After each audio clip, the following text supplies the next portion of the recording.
حضرت برا بن عازب رضی اللہ تعالیٰ عنہ سے روایت ہے کہ نبی کریم صلی اللہ علیہ وسلم نے 16 یا 17 ماہ تک بیت المقدس کی طرف منہ کر کے نمازیں پڑھیں، اور رسول اللہ صلی اللہ علیہ وسلم دل سے چاہتے تھے کہ کعبے کی طرف منہ کر کے نماز پڑھیں۔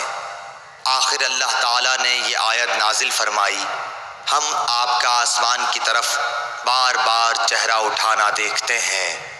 پھر آپ نے کعبے کی طرف منہ کر لیا، اور احمقوں نے جو یہودی تھے کہنا شروع کیا کہ انہیں اگلے قبلے سے کس چیز نے پھیر دیا۔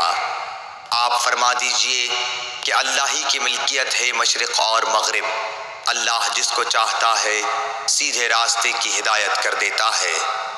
جب قبلہ بدلا تو ایک شخص نے نبی کریم صلی اللہ علیہ وسلم کے ساتھ نماز پڑھی، پھر نماز کے بعد وہ چلا اور انصار کی ایک جماعت پر اس کا گزر ہوا جو عصر کی نماز بیت المقدس کی طرف منہ کر کے پڑھ رہے تھے۔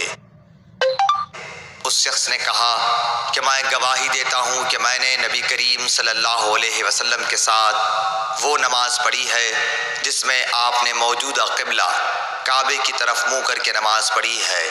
پھر وہ جماعت نماز کی حالت میں ہی مڑ گئی اور کعبے کی طرف منہ کر لیا۔